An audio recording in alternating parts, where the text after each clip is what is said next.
শ্রী শ্রী মায়ের পদপ্রান্তে প্রথম খণ্ড। মাতৃ সান্নিধ্যে স্বামী নির্বাণানন্দ।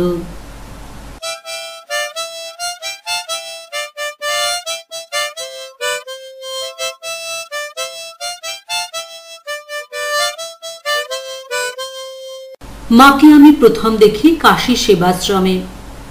যতদূর মনে পড়ে সেটি 1912 খ্রিস্টাব্দের নভেম্বর মাসের প্রথম দিকের ঘটনা।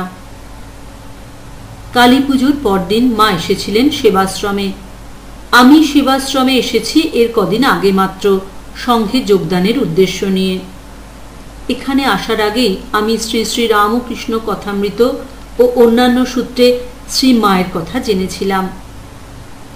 মহারাজও অর্থাৎ স্বামী ব্রহ্মানন্দ তখন সেবাশ্রমে অবস্থান করছিলেন। মা ছিলেন অদ্বৈত আশ্রমের কাছে বাগবাজারের কিরণ দত্তের বাড়ি লক্ষ্মীনিবাসে। মা সেদিন সেবাশ্রমের সবকিছু ঘুরে ঘুরে দেখেছিলেন। সেবাশ্রমের সাধুদের নারায়ণ জ্ঞানে রোগীর সেবা দেখে মা অত্যন্ত খুশি হয়েছিলেন। বলেছিলেন, দেখছি ঠাকুর এখানে স্বয়ং বিরাজ করছেন, আর আমার ছেলেরা প্রাণপণে রোগীদের সেবা করে তাঁরই পূজা করছে। অনেকক্ষণ সেবাশ্রমে কাটিয়ে মা লক্ষ্মীনিবাসে ফিরে গেলেন। কিছুক্ষণ পরে চারু মহারাজের অর্থাৎ স্বামী শুভানন্দের কাছে একটা 10 টাকার নোট পাঠিয়ে দিলেন মা। চারু মহারাজ কাশী সেবাশ্রমের অন্যতম প্রতিষ্ঠাতা। তখনও তিনি অবশ্য সাধু হননি। তখন তিনি চারুবাবু, চারুচন্দ্র দাস। যিনি টাকাটা নিয়ে এসেছিলেন তিনি বললেন, মা সেবাশ্রমের কাজ দেখে খুব খুশি হয়েছেন, তাই এই টাকা পাঠালেন। মা আরও বলেছেন, সেবাশ্রম দেখে আমার এত ভালো লেগেছে যে এখানেই স্থায়ীভাবে থাকতে ইচ্ছা করছে। সে কথা শুনে মহারাজ, মহাপুরুষ মহারাজ, হরি মহারাজ, কেদার বাবা অর্থাৎ স্বামী অচলানন্দ, চারু মহারাজ প্রভৃতির সে কি আনন্দ। মাস্টার মশাইও তখন কাশীতে ছিলেন। সেবাশ্রমের কাজ তাঁর মনঃপূত ছিল না। তাঁর ধারণা ছিল রোগীর সেবা, হাসপাতাল চালানো এগুলো সাধুদের কাজ নয়। এসব ঠাকুরের ভাবেরও পরিপন্থী। সাধুরা শুধু সাধন ভজন নিয়ে থাকবেন। সেবাশ্রম দেখে মায়ের মন্তব্য এবং 10 টাকা দেওয়ার কথা উল্লেখ করে মহারাজ মাস্টার মশাইকে বললেন, শুনলেন তো সব? মাস্টার মশাই বললেন, মা যখন বলেছেন তখন আর কি কথা। এসব নিশ্চয়ই ঠাকুরের কাজ, না মেনে উপায় আছে। মা সেবার কাশীতে বেশ কিছুদিন ছিলেন। মাঝে মাঝে অদ্বৈত আশ্রমে এবং সেবাশ্রমে তাঁর পদধূলি পড়ত। মহারাজ রোজই সকালে লক্ষ্মীনিবাসে যেতেন মাকে প্রণাম করতে। সঙ্গে আমরাও থাকতাম কখনো কখনো। মায়ের সঙ্গে তখন কথা খুব বেশি না হলেও মা আমাকে যে বিশেষ স্নেহ করতেন তা টের পেতাম। 1914 খ্রিস্টাব্দের ডিসেম্বরের শেষে মহারাজের নির্দেশে সেবাশ্রম থেকে মঠে আসি। মা তখন উদ্বোধনে। মঠে ফিরে আসার পর মাকে দর্শন করতে উদ্বোধনে গিয়েছি। মঠে আসার আগে মাস দুয়েক বন্যার ত্রাণের কাজে কাশী থেকে পশ্চিমবঙ্গে এসেছিলাম। পরিশ্রম ও অনিয়মের ফলে আমার শরীর তখন একটু খারাপ হয়েছিল বোধহয়। মায়ের চোখ তা এড়ায়নি। আমাকে দেখে খুব উদ্বেগ ব্যাকুল স্বরে মা বললেন, এ কি চেহারা করেছ তুমি? আমি বললাম, কিছুদিন বন্যার ত্রাণের কাজে থাকতে হয়েছে। সেখানে খাওয়া দাওয়ার কোনো ঠিক ছিল না, সেজন্য হয়তো শরীর একটু খারাপ হয়েছে। মা বললেন, একটু না, বেশ খারাপ করেছ শরীর। এবার কদিন ভালো করে খাওয়া দাওয়া করে শরীর সেরে নাও। কত কাজ করবে তোমরা ঠাকুরের, শরীর ঠিক না হলে কি করে চলবে?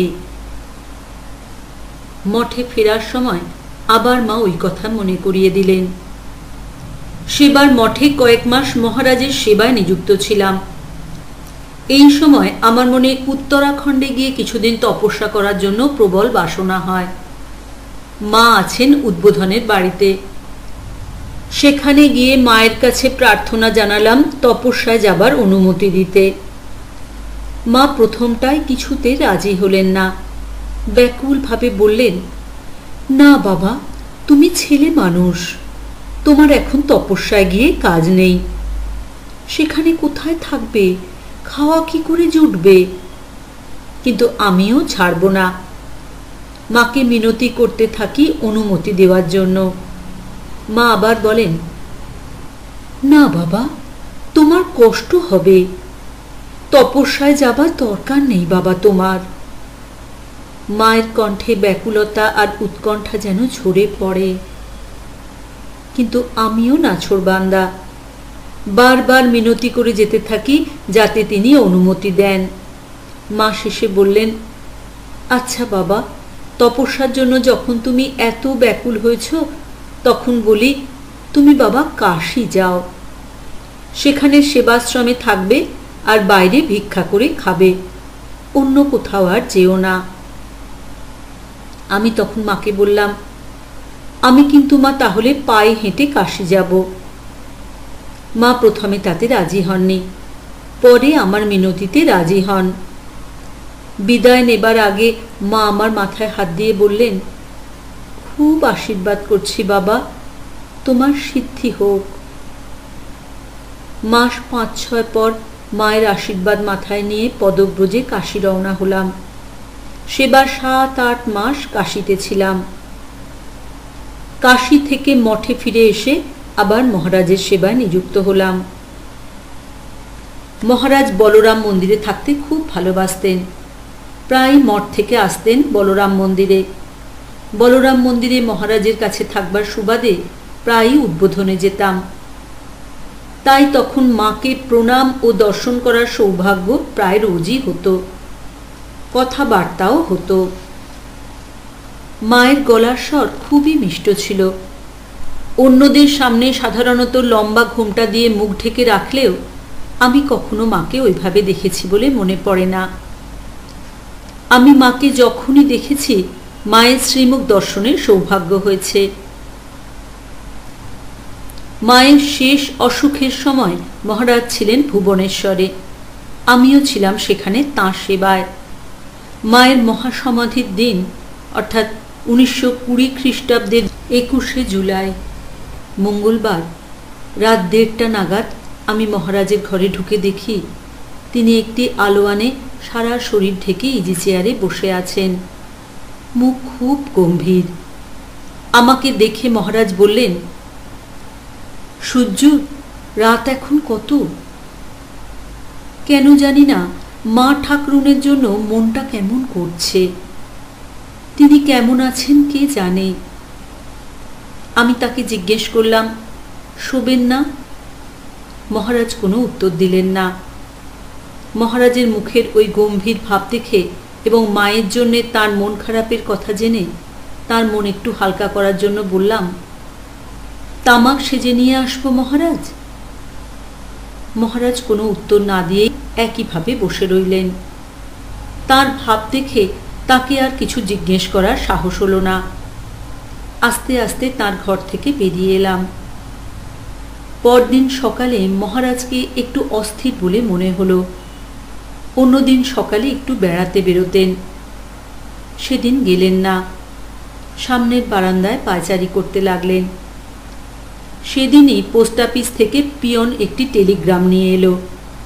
শরৎ মহারাজের অর্থাৎ স্বামী শারদানন্দের টেলিগ্রাম। আগের রাত্রে 1:30টার সময় উদ্বোধনে শ্রী শ্রীমা দেহ রক্ষা করেছেন। আমার মনে পড়ল, গত রাত্রে প্রায় ওই সময়ই মহারাজ ঘুম ভেঙে জেগে উঠেছিলেন আর বলেছিলেন, মায়ের জন্যে মন কেমন করছে। খবরটি পেয়ে মহারাজের মুখ এক অব্যক্ত বেদনায় থমথম করতে লাগল। তিনি শুয়ে পড়লেন। খানিক পরে আবার উঠে বসলেন। বললেন, আমি হব্বিষ্যি করব, মায়ের শিষ্য যারা আছে তারা 3 দিন হব্বিষ্যি করবে, জুতো পরবে না। 3 দিন তিনি কারোর সঙ্গে কথা বলেননি। 12 দিন হবিষ্যান্ন খেয়েছিলেন এবং জুতো ব্যবহার করেননি। একদিন বললেন, এতদিন পাহাড়ের আড়ালে ছিলাম, শুনেছি মায়ের শরীর দাহ হয়ে যাবার পর মহাপুরুষ মহারাজ উপস্থিত সাধু ও ভক্তদের বলেছিলেন, সতীর শরীরের এক একটি অঙ্গ বুকে নিয়ে সারা দেশে 51টি পীঠ গড়ে উঠেছে। সেই সতীর সমস্ত শরীর আজ বেলুড় মঠের মাটিতে মিশে রইল। তাহলেই বুঝে দেখো বেলুড় মঠ কত বড় তীর্থ। মঠে গঙ্গার ধারে যে 3টে মন্দির আছে, রাজা মহারাজের মন্দির, মায়ের মন্দির আর স্বামীজির মন্দির, তার মধ্যে মায়ের মন্দির গঙ্গার দিকে মুখ করা, অন্যগুলোর চেয়ে আলাদা। মায়ের গঙ্গাবাই ছিল। গঙ্গা স্নান করতে, গঙ্গা দর্শন করতে ও গঙ্গা তীরে থাকতে মা ভালোবাসতেন। তাই মায়ের মন্দির গঙ্গার দিকে মুখ করা। মা সব সময় গঙ্গা দর্শন করছেন। মহারাজ বলতেন, মাকে চেনা বড় শক্ত।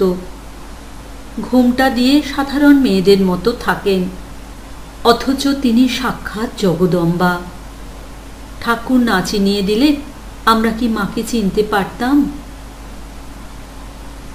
একজন ভক্ত আমাকে একবার বলেছিলেন, তাকে মা নিজে বলেছিলেন, আমি সীতা। অনুলিখন স্বামী পূর্ণাত্মানন্দ।